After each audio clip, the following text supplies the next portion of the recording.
ஓம் சக்தி பராசக்தி குருவடி சரணம் திருவடி சரணம். இந்த கலியுகத்திலே நம்மையெல்லாம் படைத்த பரம்பொருள் அன்னை ஆதிபராசக்தியின் அவதாரமாக வந்திருக்கக்கூடிய ஆன்மீக குரு அருள் திரு அம்மா அவர்களின் கடைக்கண் பார்வைக்கு ஏங்கி அவளை தரிசித்து திருவடிகளை தொழுது அவள் சொல்லக்கூடிய அனைத்தையும் முடிந்தவரை கடைபிடித்து எல்லாமே அம்மாதான் என்று இருக்கக்கூடிய கோடிக்கணக்கான குடும்பங்களில் எங்களுடையதும் ஒன்று. ஆரம்ப காலத்திலே அம்மாவை பற்றி அவ்வளவாக தெரியாது. நான் அப்பொழுது பள்ளியில் படித்துக் கொண்டிருந்தேன். எனக்கு அவ்வளவாக அம்மாவை பற்றி அப்பொழுது தெரியாதிருந்த காலம். நாங்கள் விழுப்புரத்திலே இருந்தோம்.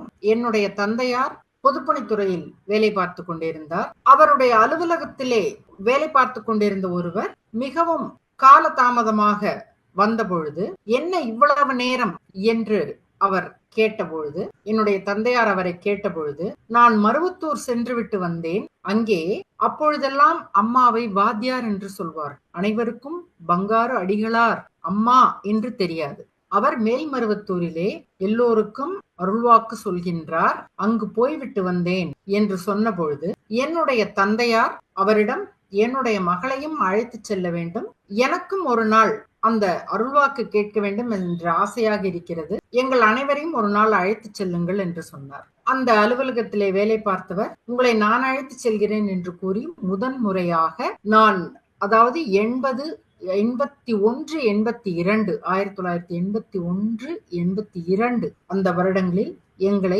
மேல்மருவத்தூருக்கு அழைத்து வந்தார். மேல்மருவத்தூருக்கு அதுதான் நான் முதல் முறை வந்தது. முதல் முறையே அருள்வாக்கிற்கு, அப்பொழுதெல்லாம் அருள்வாக்கு அதாவது ரொம்ப சீக்கிரம் முடிஞ்சிரும். 2 ரூபாய், 25 ரூபாய் அப்படின்னு சொல்லிட்டு கொஞ்சம் பேருக்கு அம்மா கூப்பிட்டு கொடுப்பாங்க. அப்போ அந்த இதுல புக் பண்ணிட்டு நாங்க வெயிட் பண்ணிட்டு, முதன் முறையே கருவறை அன்னை தரிசனம் செய்துவிட்டு நாங்கள் அருள்வாக்கிற்கு சென்று அமர்ந்த பொழுது அப்பவே அம்மா சொல்லிட்டாங்க. எனக்கு அப்பொழுது வயிற்றில் உபாதை இருந்தது. அந்த உபாதைக்கு உண்டான மருந்தை கூறி, நான் அப்பொழுது அம்மாங்கிற பயமெல்லாம் இல்லாம நான் மேல படிப்பனா அப்படின்னு கேட்ட பொழுது அம்மா சொன்னாங்க, நீ படித்து கொண்டு இருக்கும் பொழுது திருமணம் வந்தால் என்ன செய்வாய் மகளே, ஒரு எம்ஏயாவது படிப்பனா அம்மா அப்படின்னு கேட்ட பொழுது அம்மா சிரித்தார்கள். அதுதான் எங்களுடைய முதல் என்னுடைய முதல் பயணம் மேல்மருவத்தூருக்கு அம்மாவை தரிசித்தது. அது ஒரு மிகப்பெரிய ஒரு ஆழ்ந்த ஒரு மாற்றத்தை என்னுடைய மனதில் ஏற்படுத்தியது. அம்மா சிரித்த சிரிப்பு, அவர்கள் பேசிய பேச்சு, அந்த மண்ணின் மகிமையோ என்னவோ தெரியவில்லை, அந்த இடத்திற்கு உண்டான ஈர்ப்பு சக்தி என்னை வெகுவாக கவர்ந்து விட்டது. அதற்கு பிறகு நான் இங்க சென்னையில BA ஜாயின் பண்ணேன். என்னுடைய பெரியப்பா வீட்டில் நான் நுங்கம்பாக்கத்துல தங்கி படிச்சுட்டு இருக்கேன். அப்போ அந்த பெரியப்பா வீட்டுல இருந்து மாதம் ஒரு முறை எனக்கு என்னவோ மனதுல தோணும், அம்மாவை தரிசிக்க வேண்டும், மருவத்தூருக்கு போனோம் அப்படின்னு சொல்லிட்டு சாப்பாடு கட்டி எடுத்துட்டு நான் போயிட்டு ட்ரெயின் பாஸ் இருந்தது, போய் தாம்பரத்துல இறங்கி அங்கிருந்து தாம்பரத்துல இருந்து பஸ்ல போறதுக்கு மேல்மருவத்தூருக்கு 4 ரூபாய். அப்போ அதுல ஏறி போயிட்டு அங்க போய் சுவாமி தரிசனம் பண்ணிட்டு அந்த மண்ணில் அப்படியே உட்கார்ந்திருந்து அதுக்கப்புறம் சாப்பாடெல்லாம் சாப்பிட்டுட்டு திரும்ப சாயங்காலம் வந்துடுவேன். மாசத்துல ஒரு முறை இந்த மாதிரி அம்மாவை தரிசித்தால்தான் மனம் அமைதி பெறும் என்ற நிலை. எனக்கு தொண்டு, அப்ப அந்த தொண்டு ஆன்மீகம் அதெல்லாம் எதுவுமே தெரியாது. அம்மா எனக்கு அறிவுறுத்தியது 2 108 சொல்லி செவ்வாய்க்கிழமை ஒரு வேப்பில அதை மட்டும் செய்து கொண்டிருந்தேன். அதற்கு பிறகு நாங்கள், அதாவது சென்னை வந்த பிறகு நிறைய செய்யணும், நிறைய கோயிலுக்கு போகணும், எல்லாரும் தொண்டுக்கு போறாங்க, நமக்கும் போகணும் அப்படிங்கிற ஆசை இருக்கு. இங்க மெரினா பீச்ல அப்போ இயற்கை வள மேம்பாட்டு மாநாடு அம்மா அத முன்னிருந்து நடத்துறாங்க. அப்போ இங்க இருந்து தொண்டுக்கெல்லாம் ஆள் வேணும், ஸ்டால் எல்லாம் போட்டிருக்காங்க. அப்பதான் அந்த இன்ஜினியரிங் காலேஜ் பத்தி, வரப்போற மெடிக்கல் காலேஜ் பத்தி, அப்புறம் மெட்ரிகுலர் எல்லா வகையான திட்டங்களையும் இது பண்ணி அந்த ஸ்டால் இருக்கும். அங்கேயே பீச்லயே ஒரு பெரிய கருவறை அம்மா நிறுவி அதற்கு தினமும் பூஜை நடக்கும். இந்த ஸ்டால் ஒரு 4 மணியிலிருந்து அனைவரும் வர துவங்குவார்கள். பீச்சுக்கு வரவங்க எல்லாம் அங்க பார்த்து இந்த மேல்மருவத்தூரை பற்றி அனைவரும் அறிந்து கொள்ள வேண்டும் என்பதற்காக அம்மா இந்த பிரச்சாரத்தை, அதாவது வாய்மொழியாக ஒரு இடத்தில் அந்த ஸ்டாலை அமைத்து மேல்மருவத்தூரை பற்றி முழுவதுமாக தெரிந்து கொள்ள வேண்டும் அனைவரும் அப்படிங்கிறதுக்காக அம்மா வந்து எடுத்த ஒரு மிகப்பெரிய முயற்சி அது. அதுல வந்து அந்த ஸ்டால்ல நான் இருக்கேன். அப்பல்லாம் அம்மா வந்து இந்த ஸ்டால்லாம் எப்படி எல்லாரும் அ மக்களுக்கு வந்து சொல்லிக் குடுக்குறாங்க. அப்புறம் கருவறை பூஜை எல்லாம் கரெக்ட்டா நடக்குதா? இங்க என்ன பண்றாங்க? எல்லாவற்றையும் பார்ப்பதற்கு அவ்வப்பொழுது வருவார்கள். வந்துட்டு அம்மா என்ன பண்ணுவாங்க, அந்த ஸ்டால் எல்லாம் முடிஞ்சதுக்கு அப்புறம் 8 மணிக்கு அங்க ஒரு சேர் போட்டு உட்கார்ந்து நாங்கெல்லாம் சுத்தி மணல்ல உட்கார்ந்துருப்போம். அம்மா வந்து எல்லாரிடமும் பேசுவாங்க. என்னென்னலாம் நடக்குது? எப்படியெல்லாம் நடக்குது? உலகத்துல எப்படியெல்லாம் ஏமாத்துறாங்க? பெண்களுக்கு இன்றைக்கு இருக்கக்கூடிய நிலை என்ன?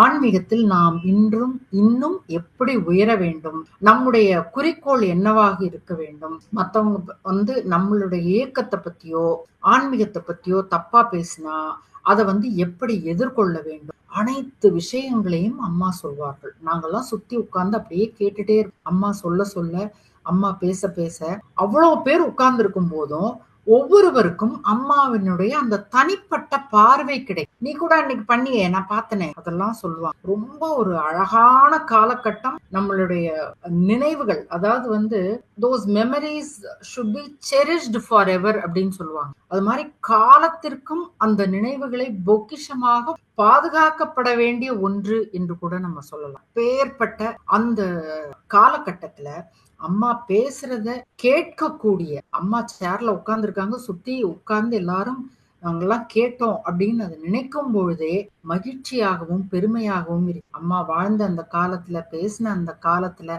அத வந்து காது கொடுத்து கேட்டு மனதில பதிய வைத்து, ஒரு ஆன்மீக வளர்ச்சிக்கு அம்மா வித்திட்ட பொழுது, நாமும் அதில் ஒரு அங்கமாக இருந்திருக்கிறோம் என்று நினைப்பதே மனதிற்கு அவ்வளவு மகிழ்ச்சியை தருகிறது. அப்போ அந்த தொண்டுங்கிறது வந்து அனுதினமும் கரெக்ட்டா அங்க போயிடணும். அங்க போய் ஸ்டால்ல இருந்து எல்லாருக்கும் எல்லாத்தையும் வரவங்களுக்கெல்லாம் எடுத்து சொல்லணும். அப்படித்தான் என்னுடைய தொண்டு ஆரம்பித்தது. அதற்கு பிறகு இந்த மாநாடுக்கு முன்னாடி ஒரு தடவ அம்மாவிடம் போய் நான் வந்து அபிஷேகதாரர் என்கிற முறையில் அருள்வாக்கு கேட்பதற்காக போனேன். அப்போ என்னுடைய அக்கா கணவர்லாம் இதுல நெய்வேலியில இருந்தாங்க. நானும் என்னுடைய தந்தையும் தூத்துக்குடியிலிருந்து அங்க நெய்வேலிக்கு போயிட்டு, நெய்வேலியிலேருந்து ஒவ்வொரு நாளும் இன்றைக்கு அருள்வாக்கு கிடைக்குமா என்று தொடர்ந்து வந்து கொண்டிருந்தது. ஒரு அம்மா வந்து ஒரு 15, 20 பேருக்கு சொல்லுவாங்க. சமயத்துல 10 பேருக்கு சொல்லுவாங்க. சமயத்துல 5 பேருக்கு சொல்லிட்டு கூட அம்மா எழுந்துடுவாங்க. நம்முடைய வரிசை நம்மளுடைய இதுக்கு வந்து எப்ப வருதோ அப்ப நம்மளுக்கு கிடைக்கும். 3 முறை என்னோடு என்னுடைய தந்தையார் வந்தார். 4வது முறை இந்த தடவ வந்து நீ போய் கேட்டுட்டு வா அப்படின்னு சொல்லிட்டு என்ன மட்டும் தனியாக மருவத்தூருக்கு அனுப்பி வைத்தார். எனக்கா ரொம்ப பயம். தனியா போய் நம்ம எப்படி அருள்வாக்கு அம்மாட்ட கேட்கறது? அந்த காலகட்டத்திலே எனக்கு மாப்பிள்ளை பார்த்திருந்தார்கள். அந்த மாப்பிள்ளைக்கு இந்த இந்த இந்த திருமணத்தை நடத்தி முடிப்பதற்காக என்னுடைய தந்தையார் அம்மாவிடம் உத்தரவு கேட்க வேண்டும் என்றுதான் நாங்கள் மருவத்தூருக்கு வந்தோம். அப்போ இப்ப அப்பா வரல, நம்ம போய் தனியா கேட்கணும்னு சொல்லிட்டு யோசிச்சுட்டே நான் உள்ளுக்குள்ள போனேன். பயந்துகிட்டே போனேன். போன போது அம்மா வந்து வேக வேகமா அந்த பாட்டு சொன்னாங்க. ஆரம்ப காலத்துல அருள்வாக்கு கேட்ட பக்தர்களுக்கு எல்லாம் தெரியும். அம்மா தூய்மையான இனிமையான தமிழிலே ஒரு பாடல் பாடுவதைப் போல நாம் எதற்காக வந்திருக்கிறோம், என்ன பிரச்சனை, அதுக்கு உண்டான தீர்வு எல்லாமே அந்த பாடல் மூலமாகவே சொல்லிவிடுவார். நிறைந்த ஞானம் இருப்பவர்களுக்கு கூட அது புரிவது ரொம்ப கஷ்டம். நமக்கெல்லாம் ரொம்ப அப்போ அம்மா எனக்கு ஒண்ணுமே புரியலம்மா, நான் ஒண்ணு ஒண்ணா கேட்கட்டுமா, அம்மா சொல்றீங்களா அப்படின்னு நினைத்து பாருங்கள். அது நம்ம எல்லாம் இந்த 14 லோகத்தையும் பிரபஞ்சத்தையும் மனித குலத்தையும் அனைத்து ஜீவராசிகளையும் படைத்த பரம்பொருள் எதுவுமே சொல்லாமல் நீ ஒவ்வொன்றாக கேள், நான் ஒவ்வொன்றாக பதில் சொல்கிறேன் கூறி அம்மா ஒண்ணு ஒண்ணா சொல்றாங்க. நான் கேட்டதுக்கெல்லாம் அம்மா இந்த மாதிரி ஒரு மாப்பிள்ளை வந்திருக்குங்கிறாங்க, இது வந்து அப்பா திருமணம் முடிக்கலாமான்னு சொல்லி கேட்டாங்கம்மா அப்படின்னு கேட்ட பொழுது, மகளே நான் உனக்கு கொண்டு வருகிறேன் அருமையான மாப்பிள்ளை. இப்பொழுது உனக்கு திருமணம் வேண்டாம், நீ நாவன்மை உபயோகித்து படி மகளே, அதில் உனக்கு பிரகாசமான எதிர்காலத்தை ஏற்படுத்தி தருகிறேன் அப்படின்னு சொல்லிட்டு அம்மா சொல்றாங்க, பேர் புகழ் பொருள் பதவி அனைத்தும் தந்து எனக்கா இப்படி ஒரு வாழ்க்கை கிடைத்தது என்று நீயே எண்ணி ஆச்சரியப்படும் அளவிற்கு உன்னை உயர்த்தி காட்டுகிறேன் மகளே அப்படின்னு சொல்லி தன்னுடைய கட்டை விரலை அம்மா அப்படி தம்ஸ் அப்னு சொல்லுவோம் இல்லையா, வெற்றி அப்படிங்கிறது போல கட்டை விரலை உயர்த்தி, எனக்கா ஒண்ணுமே புரியல, இது நமக்கா அப்படின்னு சொல்லிட்டு, அம்மா எனக்கா மறுபடியும் சொல்றீங்களான்னு கேட்டேன். என்னால நம்ப முடியல. அதையே அப்படியே வெர்பாட்டம் என்று ஆங்கிலத்தில் சொல்வார். ஒரு வார்த்தை கூட மாறாமல் மறுபடியும் அம்மா சொல்றாங்க, பேர் புகழ் பொருள் பதவி அனைத்தும் தந்து எனக்கா இப்படி ஒரு வாழ்க்கை கிடைத்தது என்று நீயே எண்ணி ஆச்சரியப்படும் வகையில் உன்னை உயர்த்தி காட்டுகிறேன் மகளே அப்படின்னு சொன்னாங்க அந்த அருள்வாக்குல. ஆனால் இப்பொழுதைக்கு திருமணம் வேணாம், நீ நாவன்மை உபயோகித்து படி அருள்வாக்குல அம்மா இப்படி சொன்னாங்கன்னு எங்க அப்பாட்ட சொல்றேன். எங்க அப்பா என்ன சொன்னாங்க, நல்லபடியா ஒரே ஒரு டிகிரி இல்ல ஒரு போஸ்ட் கிராஜுவேஷன் பிஜி பண்ணியிருந்தாலே மாப்பிள்ளை கிடைக்கிறது கஷ்டம். இதுல நீ லா எல்லாம் பண்ணேன்னா நான் எங்க போய் மாப்பிள்ளை தேடுறது, நம்ம ஜாதியில அதெல்லாம் சரிப்பட்டு வராதுப்பா அப்படின்னு. அப்போ நான் சொன்னேன், என்னை எப்ப அம்மா படிக்க சொன்னாங்களோ எனக்கு மாப்பிள்ளை பார்க்க வேண்டிய பொறுப்பு அம்மாவுடையது. இன்னொன்னு அம்மா சொல்லிட்டாங்க, உனக்கு நான் கொண்டு வருகிறேன் அருமையான மாப்பிள்ளைன்னு சொல்லிட்டாங்க. அப்ப எப்ப அம்மா பொறுப்பை எடுத்துட்டாங்களோ அதை செய்ய வேண்டியது அம்மாவினுடைய பொறுப்பு. அம்மா சொன்னதை நான் செஞ்சிடறேன், நான் கண்டிப்பா லா படிக்கணும் அப்படின்னு சொல்லிட்டு எங்க அப்பாவோட வாக்குவாதம் எல்லாம் பண்ணி அதுக்கப்புறம் அவங்க ஒத்துக்கிட்டு ஒரு அரை மனசோட ஒத்துக்கிட்டு தான் சரி நீ லா படிக்க போ அப்படின்னு சொல்லி சொன்னாங்க. லா படிக்கும் போது எனக்கு ஒண்ணுமே தெரியல. அம்மா பாத்துக்குவாங்க, அம்மா தானே படிக்க சொன்னாங்க. இப்ப அதாவது எந்த ஒரு ஃபீல்டுலயுமே படிக்கிறதுங்கிறது வேற. அதுக்கப்புறம் நம்ம இறங்கி ஃபீல்டுல ஒர்க் பண்ணும் போது டிஃபரன்ஸ் நிறைய இருக்கும். எனக்கும் அதே போலதான் இருந்தது. படிச்சு முடிச்சுட்டு எனக்கு கோர்ட்டுக்கு போனோன்னு எனக்கு அந்த அட்மாஸ்பியர் பிடிக்கவே இல்லை, சுத்தமா பிடிக்கல. ஐயோ அம்மா எதுக்காக நமக்கு இந்த மாதிரி ஒரு இடத்த அம்மா சொன்னாங்க, எனக்கு பிடிக்கவே இல்லையே அப்படின்னு யோசிப்போ அடுத்த நாள் அம்மா கனவுல வராங்க. எப்படின்னா ஒரு அழகான பெண், அந்த பெண் அப்படியே வைரமும் வைடூரியமும் போட்டுட்டு அலங்கார பூஷிதையா கோர்ட்டுக்குள்ளர நான் எப்பவும் அந்த எந்த கேட் வழியா போகணும் அந்த கேட்டு கிட்ட அந்த அம்மா அப்படியே சுத்தி ஒளி பிரகாசமா இருக்கு. கையில ஒரு பெரிய பலாப்பழம் வச்சிருக்காங்க. பலாப்பழத்தை கையில வச்சுட்டு என்னை பார்த்து சிரிக்கிறாங்க. அப்ப நானும் சிரிக்கிறேன். சிரிச்ச உடனே அம்மா சொல்றாங்க, இது என்ன கையில பலாப்பழத்தை வச்சுட்டு இந்த அம்மா நிக்கிறாங்களே அப்படின்னு பாக்கப்போ அவங்க சொல்றாங்க, உன்னுடைய தொழில் இந்த பலாப்பழத்தை போன்றதுதான். பலாப்பழம் எப்படி மேல முள்ளா இருக்குதோ அது மாதிரி இருக்கும். ஆனால் பலாப்பழத்தை அறுத்தா சுளை எப்படி இருக்கும், உள்ளுக்குள்ள அவ்வளவு தித்திப்பாக இனிமையான முக்கணில ஒன்று இல்லையா பலாச்சுளையின், அதை போல இருக்கும் அப்படிங்கிறாங்க. அம்மா சொல்லிட்டாங்களே தவிர ஒரு 2 நாளைக்கு நல்லா இருந்தது. சரி அம்மா சொல்லியிருக்காங்க, இப்ப முள்ளு மாதிரி இருக்கு, பின்னாடி ரொம்ப நல்லா இருக்கும் அப்படின்னு. ஆனா அதுக்கப்புறமும் இதுல நம்மளால நிலைத்து நிற்க முடியுமா அப்படிங்கிற மாதிரி ஒரு உணர்வு தான் மேலோங்கியதே தவிர நம்ம ஒரு வழக்கறிஞராக இருக்க வேண்டும் அப்படிங்கிற ஆர்வமே இல்லாம போய். அதற்கு பிறகு எனக்கு திருமணம் நடந்து குழந்தை பிறந்ததுக்கு அப்புறம் என்னால கொஞ்ச நாள் தொழிலுக்கு வக்கீல் தொழிலுக்கெல்லாம் போக முடியல. குழந்தையை கவனிச்சுட்டு அதுக்கப்புறம் பாத்துக்கலாம் அப்படின்றது. அப்புறம் அப்பா இப்ப கொஞ்சம் என் பொண்ணு பெரியவளாயிட்டா, இப்ப போலாம் அப்படின்னு நினைச்சிட்டு அம்மாட்ட போய் பாத பூஜை பண்ணா அம்மா என்ன பண்ணுவாங்க, உள்ள போன உடனேயே நான் தொழிலை பத்தி கேட்க போறேன்னு, மணி ஆயிடுச்சு பத்தியா அப்படிம்பாங்க. இன்னும் எத்தனை பேர் இருக்காங்க, நான் பேசணும் இல்லையா, நான் இன்னொரு நாள் உனக்கு பதில் சொல்றேன் அப்படிம்பா. என்னடா அது, தொழிலுக்கு போ வேண்டான்னு சொல்றதுக்கு அம்மா மணி ஆயிடுச்சுங்கிறாங்க, இப்ப டைம் இல்லைங்கிறாங்க. ஒவ்வொரு முறையும் எனக்கு தோல்விதான். அம்மாவிடம் இருந்து அந்த உத்தரவு வரவே இல்லை. என்னடா அது இப்படி இருக்கே அப்படின்னு சொல்லி அப்புறம் அம்மாவுடைய உத்தரவு இல்லாம என்ன கேட்காம நீ எங்கேயும் இப்ப பண்ண வேணாம், கொஞ்ச நாள் பேசாம இருன்னு வேற சொல்லிட்டேன். கொஞ்ச நாள் பேசாம இருன்ட்டு என்னுடைய கணவர் சொல்லுவாரு, ப்ரொஃபஷனுக்கே போகாம நீதான் ரிட்டையர் ஆக போற முதல் ஆளாயிரு, உனக்கு அம்மா உத்தரவு கொடுக்க போறது இல்ல, அந்த காலகட்டத்துல கல்யாணம் வேணாங்கிறதுக்காக கொஞ்ச நாள் நீ படிக்கட்டும் அப்படிங்கிறதுக்காக அம்மா இந்த இந்த வக்கீல் தொழிலுக்கு படின்னுச்சே தவிர இவ்வளவு நாள் உனக்கு அது உத்தரவு கொடுக்கலன்னா நீ மறந்துட வேண்டியதான் அப்படின்னு. எனக்கா மனசுல ஒரே வருத்தம், என்னடா இந்த அம்மா படின்னுச்சு உத்தரவும் கொடுக்க மாட்டேங்குதே அப்படின்னு நினைச்சேன். சரி போ, நம்ம எப்பதான் பண்ண போறோமோ பாத்துக்கலாம். எனக்கு 2வது மகன் பிறந்தான். மகன் பிறந்து கரெக்டா அவன் நவம்பர்ல பிறந்தான். நவம்பர்ல பிறந்து ஏப்ரல் மாதம் ரொம்ப தலைவலி, பயங்கர தலைவலி, ஜுரம் வர மாதிரி இருக்கும், சாயங்காலம் ஆனா ஜுரம் வர மாதிரி இருக்கும். எல்லா டெஸ்டும் எடுத்து பாக்குறாங்க, இந்த டெஸ்ட் அந்த டெஸ்ட், லெப்டோஸ்பைரோசிஸ்க்கு, அப்புறம் டைஃபாய்டுக்கு, மலேரியாக்கு எல்லாம் எடுக்கிறாங்க. எது எடுத்தாலும் நெகட்டிவ் நெகட்டிவ் நெகட்டிவ். என்னுடைய சின்ன மாமனார், அவர் தான் அண்ணாநகர் ஸ்ரீதேவியில எம்டி, அவர் டாக்டர். அவர் என்ன பண்ணினாரு, பார்த்துட்டு சரி வேற லேப்ல டெஸ்ட் பண்ணி பார்ப்போம் அப்படின்னு பார்த்தா டைஃபாய்டு வந்து பாசிட்டிவ்னு வந்தது. ஸோ அதுக்கு உண்டான மருந்தெல்லாம் கொடுக்குறாங்க. ஆனா மருந்து கொடுக்கும் போதே எனக்கு என்ன ஆகுது, கண்ணே தெரியல, சுத்தமா 2 கண்ணும் தெரியல, பிளர்ட் விஷன். நான் என்ன பண்றேன் என்ன எதுவுமே தெரியாத ஒரு நிலைமையில அப்போ வந்து அம்மாட்ட பாத பூஜைக்கு போலாம் அப்படின்னு சொல்லிட்டு போனபோது அம்மா வந்து என்ன சொல்றாங்க, நான் பாத்துக்கிறேன் நீ பயப்படாத அப்படின்னு சொல்லிட்டு, உனக்கு மனக்குழப்பம், தூக்கமின்மை, நான் பாத்துக்கிறேன் அப்படின்னு. ஆனா மருந்து ஒண்ணும் சொல்லல. போயிட்டு வந்து இன்னும் வந்து உடம்பு மோசமான நிலைமையா போகுது. அப்போ கொண்டு போய் ஹாஸ்பிட்டல்ல அட்மிட் பண்ணிட்டாங்க. ஹாஸ்பிட்டல்ல அட்மிட் பண்ணிட்டு சரி இந்த டெஸ்ட் எடுத்து பாத்துருவோம்னு சொல்லிட்டு அந்த லம்பார் பங்க்சர்னு சொல்லிட்டு அந்த வெர்டபிரே அதுல இருந்து பிரெயினுக்கு போற ஃப்ளூயிட் வந்து எடுத்து பாக்குறாங்க. எடுத்து பார்த்தா பிரெயின் ஃபீவர் கன்ஃபார்ம். அப்போ என்ன பண்றாங்க, சமயத்துல அந்த மாதிரி எடுக்கும் போதே நிறைய பேர் பேஷண்ட்ஸ் வந்து இறந்து போயிடுவாங்க. ஆனால் என்ன வீட்ல இருந்து கொண்டு போய் ஹாஸ்பிட்டல்ல அட்மிட் பண்ணும்போது எனக்கு கிடைத்த ரூம் நம்பர் வந்து 405 9 வந்துருச்சா.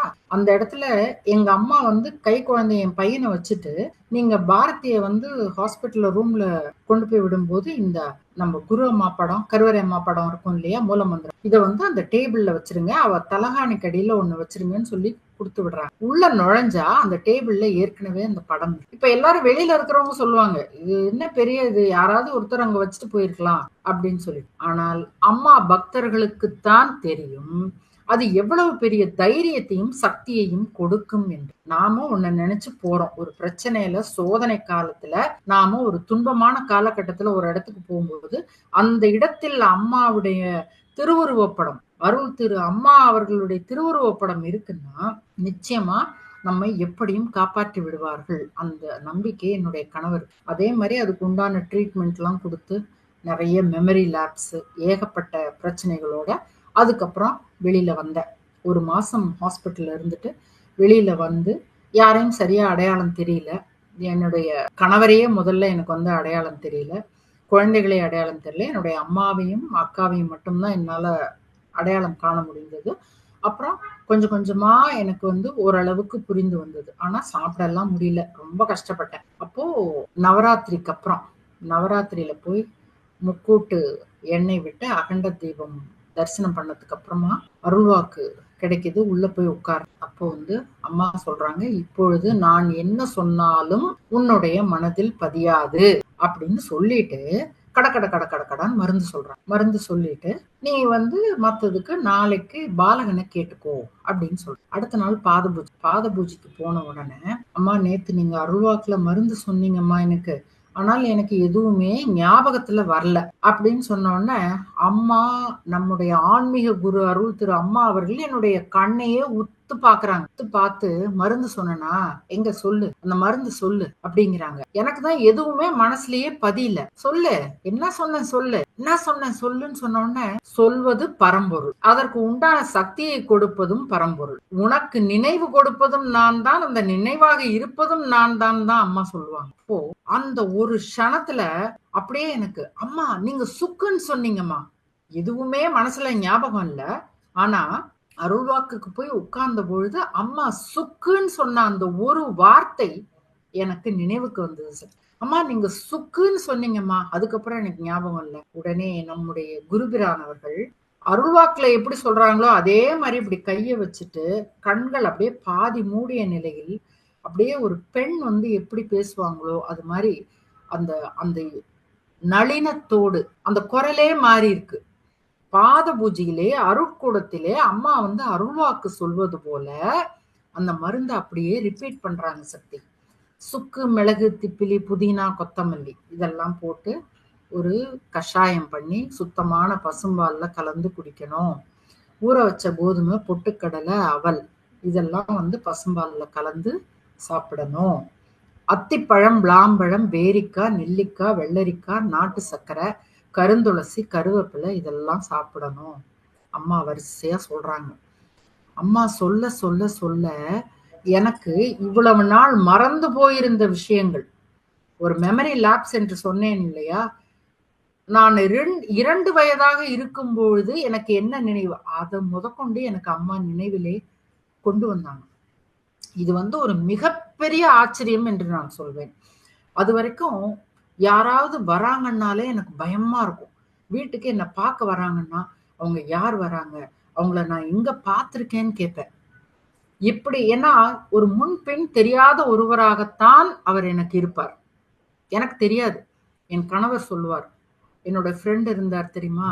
அவர் உங்க வீட்டுக்கு கூட நம்ம போயிருக்கோமே, உனக்கு ஞாபகம் இருக்கா? அந்த இடத்துல அப்படின்லாம் சொல்லி சொன்ன உடனே அத கேட்டுட்டு அப்படியே ஒரு பொம்மை மாரி உட்கார்ந்துருப்பேன். அவ்வளோதான். ஞாபகத்துக்கு வரவே வராது. ஆனால் அருட்கூடத்துல அம்மாவினுடைய அந்த கனிவான பார்வை, தீர்க்கமான அந்த தெய்வீக பார்வை எனக்கு கிடைத்தவுடன், மறந்து போயிருந்த அத்துணை நிகழ்வுகளும், இவ்வளோ வருஷம் நான் என்னென்ன எல்லாமே ஞாபகத்துக்கு வந்து விட்டது சக்திகளே. இவ்வளோ பெரிய விஷயம் தெரியுமா அது? அதற்கப்புறம் அந்த மருந்தெல்லாம் சாப்பிட ஆரம்பிச்சேன். மருந்து சாப்பிட ஆரம்பிச்சேன். சாப்பிட்டு அந்த விளாம்பழம் வந்து கிடைக்கிற சீசன்ல எல்லாத்தையும் வந்து அத வாங்கி பண்ணி அத எடுத்து அம்மா சொன்ன முறைப்படி எல்லாம் சாப்பிட்டாச்சு. அதுக்கப்புறம் கொஞ்சம் காலகட்டத்துக்கு அப்புறம் அந்த விளாம்பழம் வந்து அந்த விநாயகர் சதுர்த்தியோட தான் கிடைக்கும். அதுக்கப்புறம் அது வந்து வராது. It's a seasonal fruit. அந்த சீசனுக்கு மட்டுமே அது கிடைக்கக்கூடிய ஒன்று. அப்போ என்னடா பண்றது? என்னுடைய அம்மாவும், என்னுடைய அக்காவும் அம்மாட்ட போய் அன்னைக்கு பாத பூஜை பண்ணி கேட்குறாங்க. அம்மா அந்த விளாம்பழம் வந்து இப்ப கிடைக்க மாட்டேங்குதும்மா. அதுக்கு பதிலா வேற ஏதாவது அம்மா மருந்து சொன்னீங்கன்னா சாப்பிடலாமான்னு கேட்ட உடனே, அம்மா சொல்லியிருக்காங்க, இல்ல விளாம்பழம் தான் சாப்பிடணும். அ அது வந்து அந்த கிடைக்கிற நாள்ல அது எல்லாத்தையும் நல்லா பக்குவப்படுத்தி, அத சேகரிச்சு வச்சுக்கிட்டு, அத 1 வருஷத்துக்கு அடுத்து இது கிடைக்கிற வரைக்கும் சாப்பிடணும். அப்படின்னு சொல்லிட்டு, அதோட முடிச்சுட்டாங்க. வேற ஒரு மருந்து அவங்க குடுக்கல. அப்போ இவங்க வந்து எனக்கு ஃபோன் பண்ணலாம். என்ன பண்றது? சரி பாரதி கிட்ட ஃபோன் பண்ணி சொல்லிடுவோம். அம்மா மாத்து மருந்து குடுக்கல. விளாம்பழம் தான் சாப்பிடணும்னு சொல்றாங்க. அப்படின்னு சொல்லிட்டு இவங்க ஃபோன் பண்ணலாம்னு நெனச்சிட்டு இருக்காங்க. அப்போ எனக்கு ரொம்பவும் வேண்டப்பட்ட ஒருவர். அவர் என்ன பண்றாரு, அவர் வேலை பார்த்து கொண்டிருக்கக்கூடிய முதலாளியை வந்து அப்போலோ ஹாஸ்பிட்டலுக்கு அழைச்சிட்டு போறாரு. அவரு வண்டி ஓட்டிட்டு போறாரு. அவரு ஓனர் வந்து உள்ள போயிடுறாரு.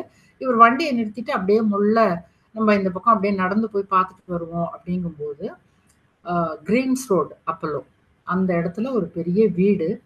அந்த வீட்ல வந்து ஃபர்ஸ்ட் பார்க்கும்போதே வந்து பெரிய கேட்டு, உள்ளுக்குள்ள பெரிய டிரைவ். ஒரு 3 மரம் விளாம்பழம். அப்ப அவ்ளோ காய்ச்சிருக்கு, எல்லாம் இருக்கு. அப்போ வந்து அந்த செக்யூரிட்டி கிட்ட கேட்குறாரு. கேட்ட உடனே, ஐயோ! இது ஓனர்லாம் இங்க யாருமே இல்லைங்க. அவங்கலாம் வெளிநாட்டுல இருக்காங்க. இது இத்தனையும் என்ன பண்றது? அவ்ளோ இருக்குது. உங்களுக்கு மருந்துக்கு வேணுமா? நான் உங்களுக்கு தரேன்னு சொல்லிட்டு ஒரு அரை சாக்கு சக்திகளே. அம்மாவை போய் இவங்க பார்த்துருக்காங்க காலையில. எனக்கு இன்னும் ஃபோன் வரல. அதுக்குள்ளார இவர் எனக்கு ஃபோன் பண்ணிட்டாரு. ஃபோன் பண்ணி, "உனக்கு வந்து விளாம்பழம் அம்மா மருந்தா சொன்னாங்க இல்லையா?" அவரும் அம்மா பக்தர் தான், தொண்டர் தான். அந்த விளாம்பழம் வந்து எனக்கு இங்க நெறைய கிடைச்சிருக்கு. ஒரு பெரிய சாக்கு ஃபுல்லா அவர் குடுத்துருக்காரு. நான் இன்னைக்கு சாயங்காலம் கொண்டு வந்து குடுத்துடுறேன் அப்படிங்கிறாங்க. எனக்கு ரொம்ப சந்தோஷம். மருவத்தூர்லேருந்து எங்க அம்மாவும், எங்க அக்காவும் ஃபோன் பண்றாங்க. அந்த அம்மா வந்து மாத்து மருந்து குடுக்கல. இதுதான் வாங்கிக்கணும்னாங்கன்னோனே, நீங்க பாத பூஜை போய் நீங்க பண்ணீங்க. இந்த பக்கம் எனக்கு ஒரு சாக்கு ஃபுல்லா விளாம்பழம் அம்மா வந்து ஏற்பாடு பண்ணி இது எவ்வளவு பெரிய விஷயம் சக்திகளே! எவ்வளோ பெரிய மிராக்கிள் யோசிச்சு பாருங்க. ஏனென்றால் இந்த விளாம்பழம் என்பது பிரெயின் செல்ஸுக்கு ரொம்ப ஒரு முக்கியமான மருந்துன்னு சொல்லி அம்மா சொல்லியிருக்காங்க. சாப்பிட்டு எல்லாம் நல்லாயிட்டு தொண்டுக்கெல்லாம் வரேன். அப்போ வந்து எனக்கு வந்து இந்த தொண்டுக்கு வந்து வந்து அங்க வந்து மகளிர் அறநிலையில உட்கார்ந்து இந்த இருமுடி சமயத்துல இந்த பிரிக்கிறாங்க இல்லையா? இருமுடியிலேருந்து. அதெல்லாம் எடுத்து போட்டு பிரிச்சு எல்லாம் பண்றது. அந்த தொண்டுல வந்து இந்த ருசி வந்துருச்சு. சரி இனிமே போய் நம்ம உடம்பு சரியாயிடுச்சு. இனிமே வந்து நம்ம எங்க போய் பிராக்டிஸ் பண்றது? பேசாம இப்படியே இருந்துற வேண்டியதுதான் அப்படின்னு சொல்லி நினைச்சிட்டு இருக்கேன். அப்போ அம்மா ஒரு நாள் பாத பூஜைக்கு போகும்போது, அம்மா வந்து என்கிட்ட சொல்றாங்க, "நீ போய் எல்லார்ட்டயும் சொல்லு. உனக்கு இன்னும் 2 அமாவாசையில அ நல்லது நடக்க போகுதுன்னு சொல்லு" அப்படின்னு. எனக்கு ஒண்ணுமே புரியல. ஏன்னா 2 ஒரு பெண்ணும், ஒரு பையன் பொறந்தாச்சு.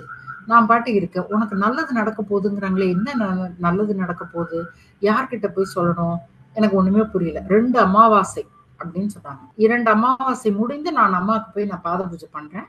அப்போ வந்து அம்மா வந்து என்ன சொல்றாங்க, நல்ல நேரம் வந்துருச்சு. அவதார திருநாளும்போது மார்ச் 3 குங்குமத்த அம்மா பாதத்துல வச்சு, குரு பாதத்துல வச்சு எடுத்து நெத்தியில வச்சுட்டு, நீ மறுபடி தொழிலை ஆரம்பிச்சுடு அப்படின்னு சொல்றாங்க. அப்ப நான் கேட்கிறேன், அம்மா நான் யார்கிட்ட இவ்வளோ நாள் நான் பண்ணலம்மா, நிறைய கேப் விழுந்துருச்சு. இனிமே நான் யார்கிட்ட போய் நான் பண்ணணுங்கிறதையும் அம்மாவே சொல்லிடுங்கம்மா அப்படின்னு சொன்னோன்னா, அம்மா ஒரு வார்த்தை சொன்னாங்க பாருங்க. மகளே நீ யாரிடமும் கைகட்டி நின்று வேலை பார்க்க வேண்டாம். உன் சொந்த காலில் நிற்கும் சக்தியை நான் உனக்கு தருகிறேன். எல்லாரும் ₹1 தரேன், ₹2 தரேன்பாங்க. எல்லாம் இந்த உதட்டுல இருக்கு. நம்பி போகாதே மகளே. நானே உனக்கு நீ சொந்த கால்ல நிக்கிறதுக்கு உண்டான சக்தியை தரேன். யோசிச்சு பாருங்க. 15 வருஷம் எதுவுமே பண்ணல.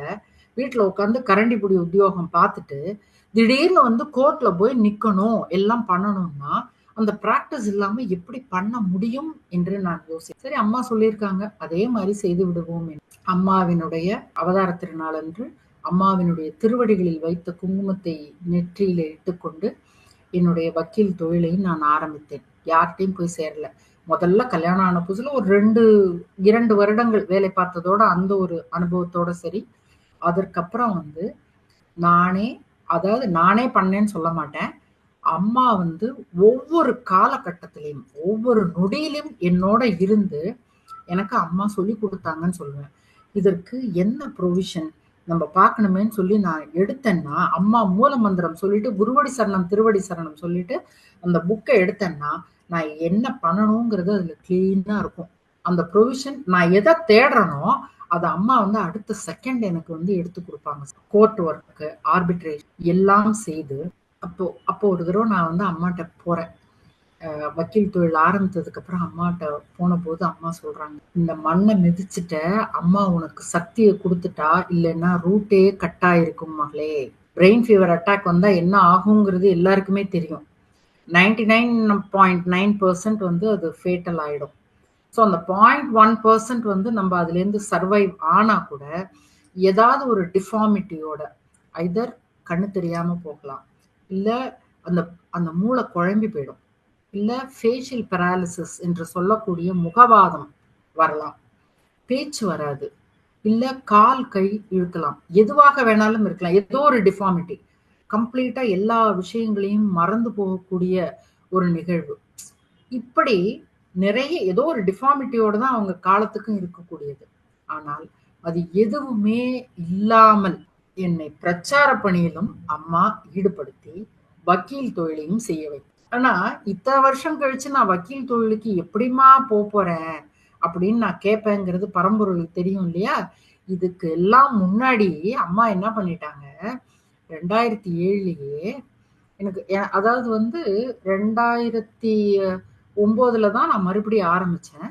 2007ல அம்மா என்ன பண்ணாங்க, ஒரு பொது கூட்டத்தில் ஒரு 100 பேர் சேர்ந்திருக்கக்கூடிய இடத்திலே ஒரு சபையிலே தைரியமாக நின்று நம்முடைய கருத்துக்களை சொல்வதற்கும் அங்கே இருக்கக்கூடிய நீதிபதியை எதிர்கொள்வதற்கும் உண்டான சக்தியை இந்த பிரச்சார பணியின் மூலமாக அம்மா எனக்கு என்ன பண்ணாங்க. நான் போய் அம்மாட்ட வந்து ரொம்ப உடம்பு முடியலன்னு போறேன்.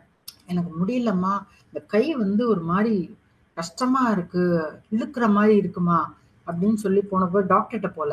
அம்மாட்ட போனோன்னா அம்மா என்ன தெரியுமா சொன்னாங்க, மருந்து கொடுக்கல, நீ பிரச்சார பணி செய், பக்தி பிரச்சாரம் செய், நல்லா வருவ அப்படின்னு சொல்லி தன்னுடைய வலக்கையை தூக்கி அம்மா ஆசீர்வாதம் பண்ணாங்க. அருட்கொடு பக்தி பிரச்சாரம் செய், நல்லா வருவ, மருந்து கொடுக்கல. அப்போ நான் என்ன நினைத்தேன், நமக்கு இந்த பக்தி பிரச்சாரம் தான் அம்மா சொன்னது போல இருக்கு, நம்ம பாட்டு செய்வோன்ட்டு தொண்டு செய்யும் போதெல்லாம் சுத்தி இருக்கிறவங்ககிட்ட எல்லாம் அம்மா கனவில் எனக்கு நிகழ்த்தி இருக்கக்கூடிய அற்புதங்கள், என்னுடைய வாழ்க்கையிலே அம்மா நடத்திய சித்தாடல்கள், அற்புதங்கள் எல்லாத்தையுமே அவங்கள்ட்ட எடுத்து எடுத்து சொல்ல சொல்ல சொல்ல இந்த கையை இழுக்கிறதும் நின்னு போச்சு.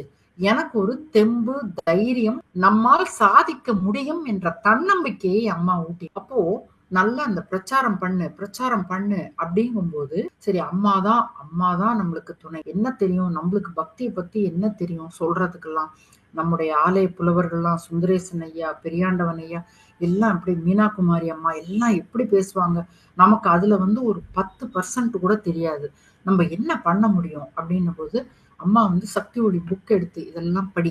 சக்தி ஒளி புக்கை வந்து முழுவதுமாக ஒரு தடவையும் அதை வச்சு படிக்கும் பொழுதெல்லாம் இது எதோட ரிலேட் பண்ணணும், எப்படி பேசணும் அப்படிங்கறதெல்லாம் அம்மா வந்து எனக்கு கனவுல கூட சொல்லி கொடுத்துருக்காங்க. எப்படி எதெல்லாம் சொல்லணும் அப்படின்னு சொல்லி எல்லாம் அம்மா சொல்லி கொடுத்தாங்க. சொல்லி கொடுத்து அதுக்கப்புறம் பாத்தீங்கன்னா ஒரு 2 வருடங்கள் எல்லாம் நம்ம இது பண்ணிட்டு இருக்கும்போது 2009 வந்து கடலூர்ல வந்து ஊர்வலம் நடக்குது. நெய்வேலி கும்பாபிஷேகம், பண்ருட்டி கும்பாபிஷேகத்துக்காக அம்மா வராங்க. அப்போ வரும்போது கடலூர்ல அந்த ஊர்வலத்துல பேசுறதுக்காக பெரியாண்டவன் ஐயா, நானு, அதுக்கப்புறம் மீனா குமாரி அம்மா 3 பேரும் போறோம். அவங்க 2 பேரும் ஜாம்பவான்கள். நிறைய எக்ஸ்பீரியன்ஸ், நிறைய படிச்சிருக்காங்க. தமிழ் புலமை அவ்வளோ உண்டு. அம்மாவிடம் அவ்வளோ நாள் இருந்திருக்காங்க. ஆனா என்னையும் தன்னோடு அழைத்து கொண்டு போனார். அங்க போன உடனே அவங்க 2 பேருக்கும் சிறிது நேரம் கொடுத்ததுக்கு பிறகு அம்மா வந்து என்ன பண்ணாங்க, அங்க இருக்கக்கூடிய அந்த அம்மாவோட மேடையில இருக்கக்கூடிய ஒருத்தரை அழைத்து அத பேச சொல்லுங்க அப்படின்னு சொல்லி அம்மா தன்னுடைய திருவாய் மலர்ந்து சொன்ன அந்த வார்த்தை எனக்கு வந்து கண்ணுல தண்ணியே வந்துடுச்சு. நான் நினைத்து கூட பார்க்கவில்லை. எனக்கு வந்து அம்மா மேடையில பேசக்கூடிய ஒரு வாய்ப்பை தர வேண்டும் அப்படிங்கிறதுக்காக, ஏன்னா அவங்கள விட எல்லா விதத்திலையும் நான் வயசுல கம்மி, அனுபவத்துல கம்மி, பக்தி, அதுக்கப்புறம் வந்து அவங்க பேசக்கூடிய அளவுக்கு எனக்கு வந்து தமிழ் புலமையும் கிடையாது. ஆனாலும் இந்த பக்தி பிரச்சாரம் செய்யின்னு சொன்னதற்கிணங்க எனக்கு தெரிஞ்சதை நான் மத்தவங்களுக்கு எடுத்து சொல்ல வேண்டும் என்று நினைத்த அந்த நினைப்பிற்காக, நான் எடுத்த முயற்சிக்காக அம்மா வந்து அந்த இடத்துல அந்த மேடையில பேசுறதுக்கு எனக்கு அனுமதி கொடுத்து பேச வச்சாங்க பாருங்க. எனக்கு வந்து என்னுடைய வாழ்நாள்ல மறக்கவே முடியாத ஒரு நிகழ்வு என்று நான் சொல்லலாம். எத்தனை கோடி கொடுத்தாலும் அந்த திருப்தியும் மன நிம்மதியும் கிடைக்காது. அம்மா வந்து சொல்லி நம்மளுக்கு அந்த மேடையில பேச வச்சாங்களேன்னு இன்றளவும் நான் அதுக்கு வந்து அம்மாவுக்கு நன்றியோட இருக்க வேண்டும் என்று நான் அப்போ அதெல்லாம் முடிச்சிட்டு தான் அம்மா வந்து நீ போய் வேலை தொழில ஆரம்பி அப்படின்னு சொல்லி இன்றைக்கு என்னுடைய வக்கீல் தொழிலையும் செய்ய வைத்து, பிரச்சாரத்தையும் அம்மா செய்ய வைத்து, தொண்டு செய்ய வைத்து, இன்றளவும் என்னையும் என் குடும்பத்தினரையும் அம்மா நல்ல முறையிலே வழிநடத்தி கொண்டிருக்கின்றார். அப்போ அம்மா வந்து ஒருத்தருக்கு ஒரு பணி சொல்றாங்கன்னு வச்சுக்கோங்களேன், அது எதுக்காக சொல்றாங்க? அம்மா வந்து வேள்வி குழுவில நீ சேர்ந்துட்டு நீ பணி பண்ணு அப்படின்னு சொல்றாங்கன்னா, நமக்கு என்ன செய்ய முடியும் என்பது அம்மாவிற்கு தெரியும். இல்ல நீ பாதுகாப்பு பணியில இரு, சுகாதார பணியில இரு அப்படின்னு சொல்றாங்கன்னா, எது வந்து யார் எதை செய்வாங்க நம்மை படைத்த பரம்பொருள் அம்மாவிற்கு தெரியும். அப்ப அவங்க சொன்னத விடாம கெட்டியா புடிச்சிட்டு, அதுல எவ்வளவு சோதனைகள் வந்தாலும், எவ்வளவு வேதனைகள், யாராவது ஒருத்தர் வந்து நம்மள வந்து தரக்குறைவாகன்னு இல்ல, மட்டம் தட்டி இல்ல இல்ல இப்படி கிடையாது, இப்படி எல்லாம் சொல்லக்கூடாது அப்படின்னு சொன்னா கூட ஏற்றுக்கொள்ளக்கூடிய பக்குவத்தை அம்மா கொடுப்பார்கள். அந்த மாதிரி யாரும் சொல்ல போறது இல்ல. யாராவது ஒருத்தர் எங்க இருந்தாவது வந்து அத வந்து இல்ல இல்ல நீங்க எப்படி இப்படி சொன்னீங்க அப்படின்னு கேட்டா கூட சிரித்துக்கொண்டே சரி சக்தி, நீங்க சொன்னது சரி, நான் சரி பண்ணிக்கிறேன் அப்படின்னு சொல்லக்கூடிய ஒரு பக்குவத்தை அம்மா கொடுப்பார்கள்.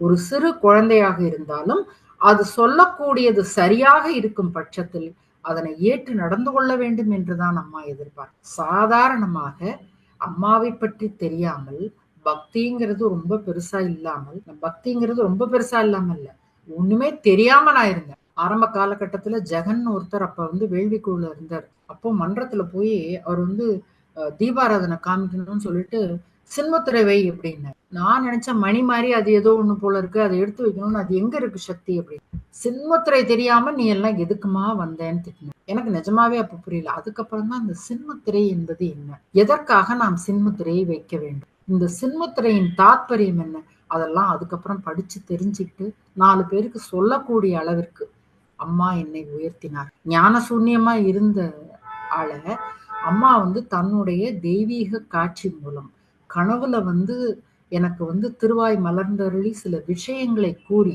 சில விஷயங்களை நடத்தி காட்டி, சித்தாடல்கள் செய்து அம்மா என்னை இந்த அளவிற்கு உயர்த்தி இருக்கிறார்கள் என்றால் நிச்சயமாக அது பங்காரு அம்மாவால மட்டும்தான் முடியும் சக்தி. அம்மாவை நம்பினால் நீ செய்யக்கூடியதெல்லாம் வேறொன்றுமே இல்லை. பாலகனுடைய பாதங்களை இறுக பற்றி கொண்டால் உன்னை கரை சேர்ப்பது அவனுடைய பொறுப்பு அப்படின்னு சொன்ன அருள்வாக்கிற்கு இறுக பற்றிட்டு அம்மா என்ன சொன்னாங்களே, பக்தி பிரச்சாரம் செய், நீ போய் ஆரம்பி, தொழிலை பண்ணு, நான் பாத்துக்கிறேன். அப்ப கூட ஒரு ஸ்டேஜ்ல ரொம்ப வெறுத்து போய் அம்மாட்ட, அம்மா நான் ஏதாவது வேலைக்கு போயிடவாமா, எனக்கு இந்த கோர்ட் அட்மாஸ்பியரே பிடிக்கலம்மா அப்படின்னு சொல்லி போய் கேட்டபோது கூட அம்மா என்ன தெரியுமா சொன்னாங்க? போ போ போய் வக்கீல் தொழிலை பண்ணு போ, எல்லாம் நல்லா வருவப்போ அப்படிதான் சொன்னாங்க. சரி, என்னடா அது அம்மா இந்த மாதிரி சொல்லுது, சரி அப்படி.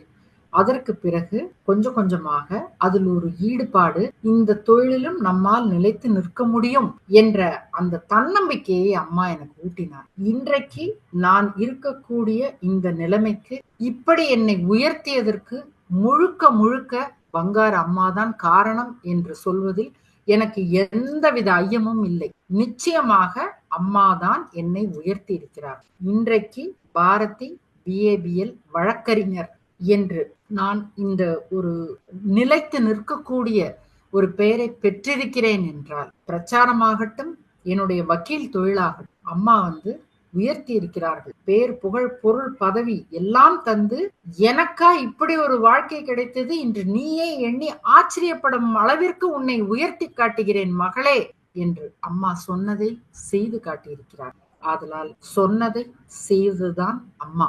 அம்மா செய்யாதெல்லாம் சொல்லவே மாட்டாங்க. அம்மா என்ன சொல்றாங்களோ அதை செய்வாங்க.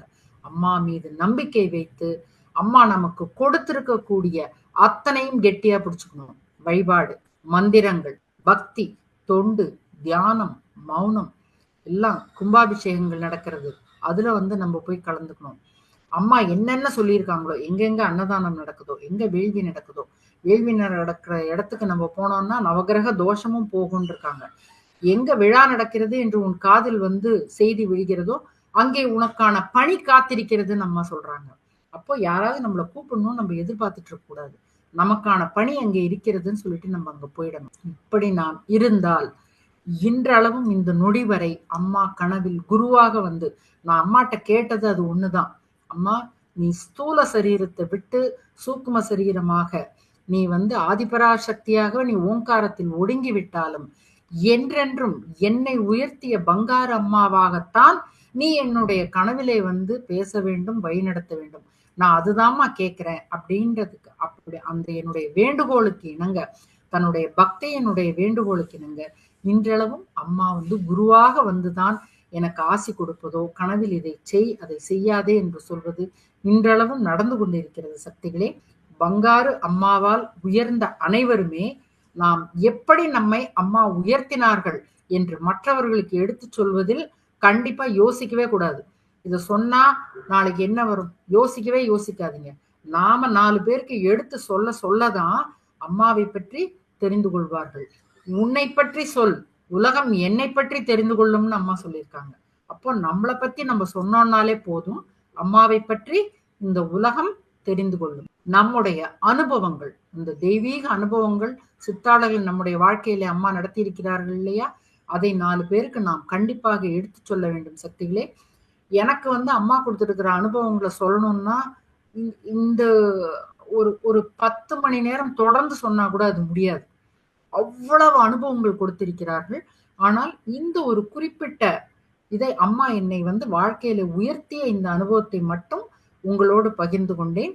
இன்னொரு முறை கண்டிப்பாக எனக்கு ஒரு வாய்ப்பு கிடைத்தால் இன்னும் மற்ற விஷயங்களில் அம்மா எனக்கு எப்பப்பெல்லாம் எனக்கு உடம்பு முடியாமல் போன போதெல்லாம் அம்மா என்னை எப்படி காப்பாற்றினார்கள் என்கிற விஷயத்தையும் உங்களோடு பகிர்ந்து கொள்ள நான் ஆவலாக இருக்கின்றேன். எனக்கு வாய்ப்பு கொடுத்தமைக்கு நன்றி. அம்மாவினுடைய திருவடிகளை என்றும் பிடித்து அனைவரும் இந்த மேல்மருவத்தூர் ஆதிபராசக்தி ஆன்மீக இயக்கத்தில் ஒன்றாக இணைந்து தொண்டு செய்து நாம் பங்காரு அம்மாவின் புகழை பரப்புவோம். ஓம் சக்தி பராசக்தி. குருவடி சரணம், திருவடி சரணம்.